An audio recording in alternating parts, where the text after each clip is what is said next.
গোলচর member 5 তারিখের পুরোটা বাদ দিয়ে দিয়েছে। ও আচ্ছা ঠিক আছে, এগুলা করে না। বাসায় অন্য কাজে ব্যস্ত হয়ে পড়ছে, সে দেখবে না যে শিশু কোথায় যাচ্ছে কোথায় না যাচ্ছে, এগুলো দেখবে না সে? অবশ্যই তো দেখবে। তাহলে সে কোথায় ছিল, বাবু কোথায় ছিল? ভাই আপনি এত কথা পেঁচান কে ভাই? আপনি কি তামাকেন? এত মাথা কম মারতেন তো আপনার সাথে আমার মারতে ইচ্ছা করতেছে, আপনি জানেন। শোভন ভাই বুঝার চেষ্টা, আমি আপনার সমস্যাটা বুঝি, একটু বুঝি সমস্যা কি। আমি আপনার পাশের বাড়ি না, আমি বিষয়টা বুঝি। আচ্ছা ভাই বলেন, কি বলতে বলেন। বিষয়টা হচ্ছে আমি আপনাদের ওই যে আপনার পাড়ায় একজন মেম্বার আছে না, করিম চাচা, আর ওই গোলচর মেম্বার 5 তারিখের পুরোটা বাদ দিয়ে দিয়েছে। ও আচ্ছা ঠিক আছে, এগুলা করে না। এখন উনাকে আমরা একটা প্রজেক্ট, আইসিসি প্রকল্পের একটা প্রজেক্ট আছে, সেখানে সাঁতার শিশুদের সাঁতার শেখানো হয়, আবার ছোট বাচ্চাদের নিরাপদে 9টা থেকে 2টা পর্যন্ত থাকতে পারবে। এখন আমরা যদি আপনার মেম্বার আছে না, করিম মেম্বার, করিম স্যার, উনাকে আমরা সভাপতি দিয়ে ওখানে একটা সেন্টার করছি। আরে ভাই আপনি কি তা করছেন? ওই গোলচর মেম্বারে সভাপতি বানাইছে, ও তো শিশু যত্ন কেন্দ্র বিক্রি করে দিব সব। আচ্ছা, বিক্রি করে দিবে না, এখন সে বলবে যারা কয়েকজন, তার সাথে 9 জন আছে, 9 জন মিলে আমরা সেন্টার রেডি করছি। আপনি ওখানে আপনার শিশু রেখে নিরাপদে আপনি কাজে দিতে পারেন। আপনার কথা অনেক শুনছি, আপনি জানতো আমার ভালো লাগে। আপনি একটু চিন্তা করেন, ঠিক আছে খুলবে যান।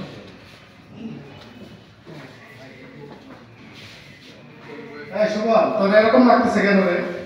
আরে মেম্বার সাহেব আর কইেন না, খুব পেরেশানিতে আছি। কি হয়েছে তোর, কি হয়েছে?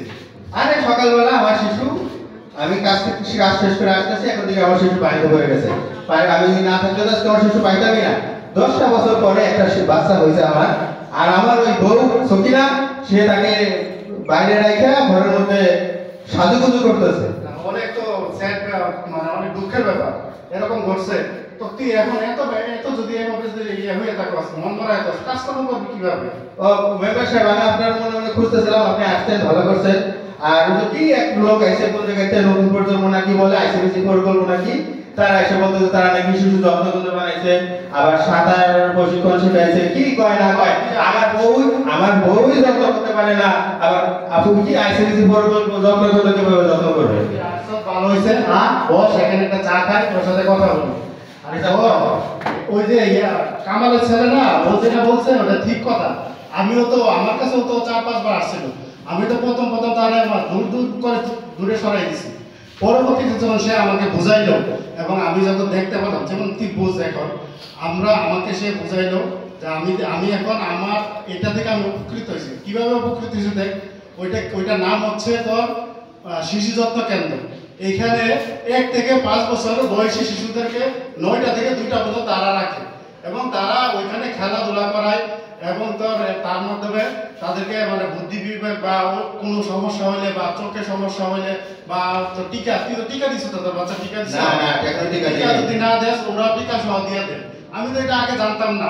তখন ওই কামালের ছেলে আসছিল, কামালের ছেলে আমি অনেক বকাবকি করছি, তুই যদি এটাতে রাজি থাকোস তাহলে কামাল স্যারের যেটা বলছে ওইটা হলে তোর জন্য ভালো হবে এবং তোর বোর জন্য ভালো হবে, কারণ তুই 2টা থেকে 9টা পর্যন্ত কাজ করতে পারবি। আর করিম স্যার, আপনি কি বলেন? এত সুন্দর এটা আরেকটা জিনিস আছে, তাদের আরেকটা প্রকল্প বা আরেকটা কাজ আছে। সেই কাজটা হচ্ছে তোর তো একটা 7 বছর একটা ছেলে আছে, ওইটা তো সাঁতার পারে না, তারা ওই সাঁতারও শিখায়। আমি তো খুঁজতেছি কোথায় কোথায় সাঁতার শিখায়। আমার এখনকার যে শিশুরা এত শহরে বড় হয়েছে, ভর্তি করে দেয়। এখন তো সাঁতার শিখাবে না, সাঁতার শিখাবে গরম সিজন।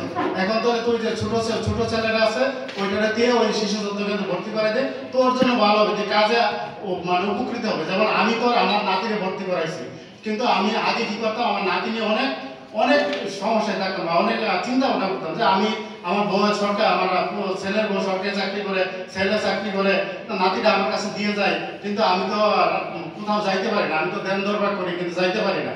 তো এখন যখন আমি শিশু যত্ন কেন্দ্রতে নাতিরা দিয়েছি, সকাল 9টা থেকে 2টা আমি নিরাপদে সব কাজ করতে পারি। এই জন্য তোর সাথে আগে এখন হাস গল্প করতেছি, পারতাম না। করিম চাচা, কথা কি হাসা নাকি আপনি যা কইতেছেন? আমি সবই হাসা মানে সবই হাসা।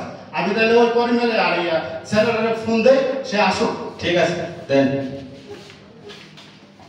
এই নাজির, তুই কই আছ? আসি। আরে শোন, তুই বলে কালকে কার বাসায় গেছিলি, সে তো আমার কাছে আসছে, তুই আয় তো একটু এখানে। আচ্ছা, আসতেছি। সালামু আলাইকুম।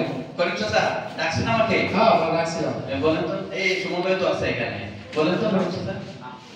কি সুমনের ছেলেরে তোদের এখানে ভর্তি করবে, সে তো ভর্তি করতে আগ্রহ। হ্যাঁ, আচ্ছা, আমি তো অনেকবার বলেছি, সেখানে আমি দেখছি অনেক ঝগড়াঝাটি বাবির সাথে ঘটে, সংসার ভেঙে যাওয়ার অবস্থা। এখন আমি একটা পরামর্শ দিচ্ছি, আমাকে এই সময় পর্যন্ত হারিয়ে দিল। আপনি মনে বুঝাইছেন মেম্বার সাহেব? হ্যাঁ বুঝছি তো। আচ্ছা ঠিক আছে, আমি মেম্বার সাহেব আমাদের সকল কিছু বুঝাইছে।